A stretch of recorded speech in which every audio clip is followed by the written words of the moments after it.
Hello friends. जैसा कि हमने जैसे अपने लास्ट वीडियो में निफ्टी फिफ्टी के बारे में देखा फ्रेंड्स, वैसे भी अब हम लोग सेंसेक्स के बारे में देखेंगे। ठीक है। तो इस सीरीज़ में हम बेसिकली आपको बताएंगे कि सेंसेक्स बीएससी सेंसेक्स क्या होता है, निफ्टी बैंक क्या होता है, निफ्टी आईटी क्या होता है, निफ्टी ऑटो क्या होता है। ठीक है। तो निफ्टी फिफ्टी हम ये समझ गए थे कि एक 50 कंपनी का एक समूह है जिसको हम लोग एक इंडेक्स नाम से निफ्टी फिफ्टी इंडेक्स नाम से समझते हैं। और उसके निफ्टी फिफ्टी के मूवमेंट के हिसाब से हम ये बता सकते हैं कि वो 50 कंपनी का मूवमेंट किस हिसाब से हुआ है। ठीक है।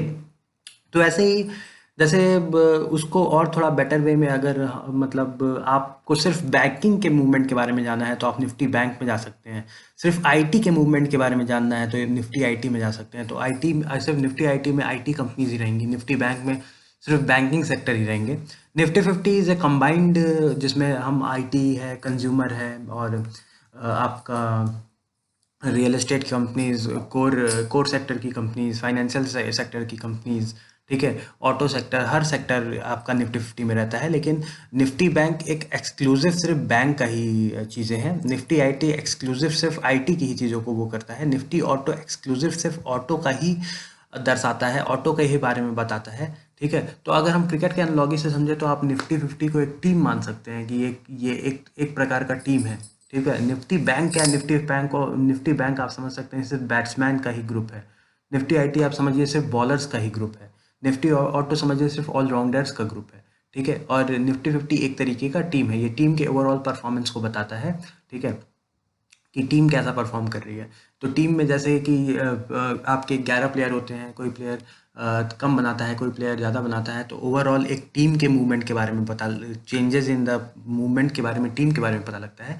वैसे ही निफ्टी फिफ्टी को आप समझ लीजिए 50 कंपनी के इंडिविजुअल, 50 कंपनी जो है वो इंडिविजुअल प्लेयर हैं, तो वो कैसा परफॉर्म कर रहे हैं, तो हर प्लेयर का इंडिविजुअल परफॉर्मेंस के हिसाब से क्या पूरे टीम में क्या चेंजेस हो रही है, उस हिसाब से ये आपका आता है। तो अब हम लोग देख लेते हैं बीएससी सेंसेक्स क्या है। और तो सेंसेक्स भी फ्रेंड्स एक तरीके से ही अपना जैसे निफ्टी फिफ्टी की तरह है, वैसे ही सेंसेक्स है जो कि 30 कंपनीज के समूह का है। ठीक है। तो किसी ने निफ्टी फिफ्टी बना दिया इंडेक्स का नाम, किसी ने बीएससी सेंसेक्स बना दिया। ठीक है। तो सेंसेक्स 30 कंपनी के समूह का वो बताता है। ठीक।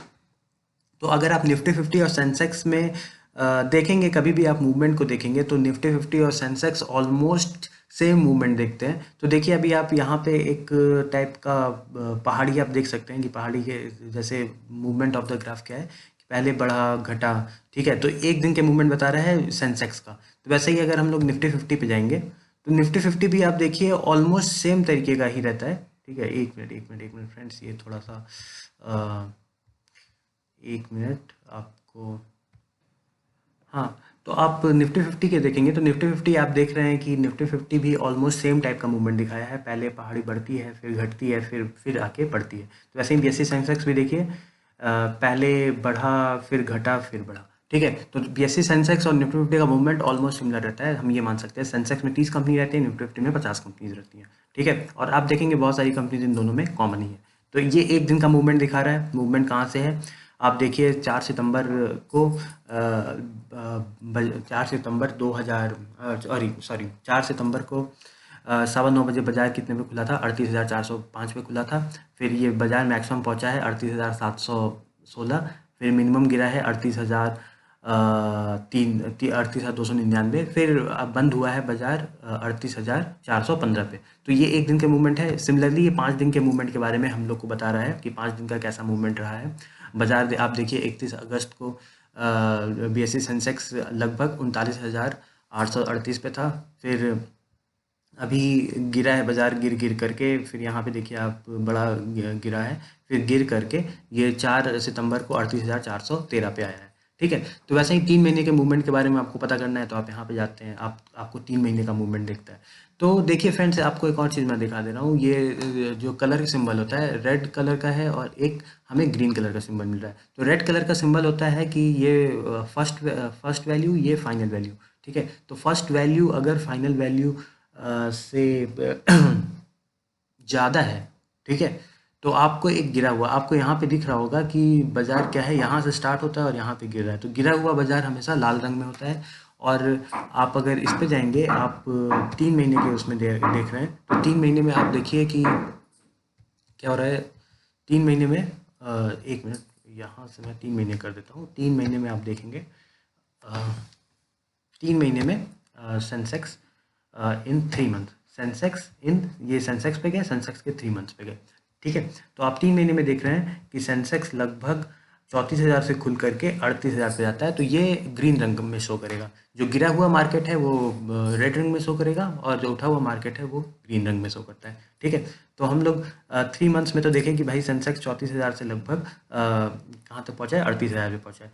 तो हम अपने 6 मंथ्स में अगर जानना चाहेंगे कि भाई 6 मंथ्स में कैसी रहा, ओवरऑल कंपनीज का परफॉर्मेंस कैसा रहा, तो आप देख सकते हैं 6 मंथ्स में कहाँ पे था। ये 3 मंथ का डाटा है, ठीक है। तो 6 मंथ्स का डाटा है आपका। पहले बाजार यहाँ से यहाँ पे गिरा, लेकिन उसके बाद बाजार उठा है, ठीक है। तो ओवरऑल क्या हुआ है, ओवरऑल बाजार यहाँ से 35,000 से स्टार्ट होकर के लगभग 37,000 पे गया। ये 6 मंथ्स का डाटा है, ठीक है। तो 3 मंथ्स का डाटा जो हमने अभी देखा था वो लगभग यहाँ से यहाँ तक का था। आपको ये समझना होगा, ठीक है। आप ये वीडियो को देख करके समझ जा रहे होंगे, ठीक है। तो ओवरऑल मुझे लगता है कि मैंने आपको बहुत अच्छे तरीके से निफ्टी के बारे में, सेंसेक्स के बारे में बता दिया है, ठीक है। तो अब एक जल्दी से हम ओवरव्यू ले लेते हैं। ये एक 1 ईयर का डाटा शो कर रहा है, पिछले 1 साल में मार्केट कैसे था। तो आप यहाँ पे देख सकते हैं, पहले मार्केट यहाँ से यहाँ बढ़ा, फिर जो कोरोना काल में कितना मार्केट अचानक से बहुत गिरा, फिर मार्केट वापस बढ़ा है, ठीक है। तो हम ये देख सकते हैं। और अगर 2 ईयर्स का देखें, हम लोग 2 ईयर्स का देखें, पिछले 2 साल में कैसा मार्केट परफॉर्म किया है, तो हम देखेंगे। इसको मैं ऐसे कर दे रहा हूँ। तो पिछले 2 साल का हम देख रहे हैं कि मार्केट पहले गिरा, फिर बढ़ा, फिर गिरा, फिर बढ़ा। तो मार्केट ऐसे ही चलता रहता है, बढ़ता है, गिरता है, बढ़ता है, बढ़ता है, गिरता है, ठीक है। तो अगर हम सिर्फ 2 साल में ये देखें कि 2 साल में कितना रिटर्न हमको मार्केट में मिला है, तो हम उसको, 1 मिनट फ्रेंड्स, एक्चुअली क्या है कि लाइव वेबसाइट पे काम कर रहे हैं, तो अब क्या होता है कि लाइव वेबसाइट पे पेज ऑटोमेटिक रीलोड होने लगता है, तो इसलिए थोड़ा दिक्कत हो जा रही है, ठीक है। तो हम देखते हैं, यहाँ पे आप देखिए लगभग आपका 38,000 से फिर से वापस 38,000 पे, यानी कि ये वैल्यू लो है, ये वैल्यू हाई है, तभी क्या हो रहा है, ये ग्रीन में शो कर रहा है, ठीक है। पिछले 2 साल में आप देखेंगे तो मार्केट गिरा, बड़ा बड़ा बड़ा गिरा, कुछ भी हुआ, लेकिन जो ओपनिंग से जो क्लोजिंग है वो बढ़ा ही है, इसीलिए मार्केट बढ़ा है, ठीक है फ्रेंड्स। तो हम लोग और भी चीज़ें देख लेते हैं इसके आगे की, जैसे कि निफ्टी बैंक जैसे मैंने आपको बताया था कि बैंक एक सिर्फ बैंकिंग का एक समूह को हमने कैटेगराइज कर दिया है, उस पूरे समूह को हम निफ्टी बैंक कहते हैं।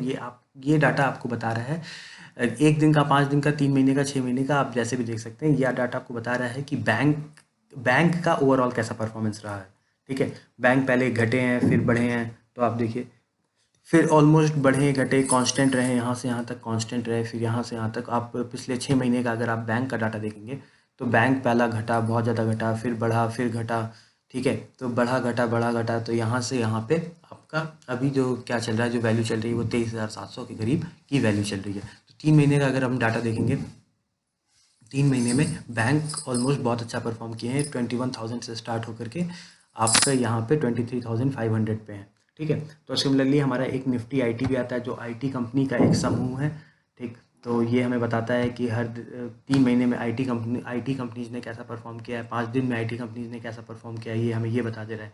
6 महीने में आईटी कंपनीज ने कैसा परफॉर्म किया है, ये हमें ये बता दे रहा है, ठीक है। तो इसी हिसाब से रहता है, ठीक है। तो आप जैसे जैसे चीज़ों को आप समझेंगे, एक एक साल में आईटी कंपनीज ने कैसा परफॉर्म किया है, ये हमें ये बता दे रहा है कि आईटी कंपनीज पहले कहाँ पे थी। 1 साल पहले आपका आप देख सकते हैं कि 6 सितंबर को 16,000 पे समथिंग थी, इंडेक्स वैल्यू 16,000 पे थी, जो कि आप देख लिए 28 अगस्त 2020 को 18,000 पे, यानी कि आईटी कंपनीज बहुत ही अच्छा परफॉर्म की यहाँ से यहाँ तक। फिर उसके बाद क्या हुआ, कोरोना की वजह से आईटी कंपनीज को भी मार झेलनी पड़ी, लेकिन फिर भी आईटी कंपनीज ने रिटर्न अच्छा दिया, और अच्छा रिटर्न दिया, और काफ़ी आप 1 साल के उसमें देखिए तो 16,000 से लगभग 18,000 की वैल्यू पे आ चुके हैं फ्रेंड्स। तो हमारे साथ ऐसे ही बने रहिए, हम लोग आपको और भी जितने भी स्टॉक मार्केट्स के रिलेटेड नॉलेज होता है वो हम आपको धीमे धीमे प्रोवाइड करते रहेंगे। आपको भी पता लगते रहेगा कि अपडेट क्या हो रहा है, मतलब हर दिन का क्या अपडेट है। आप बस मेरे साथ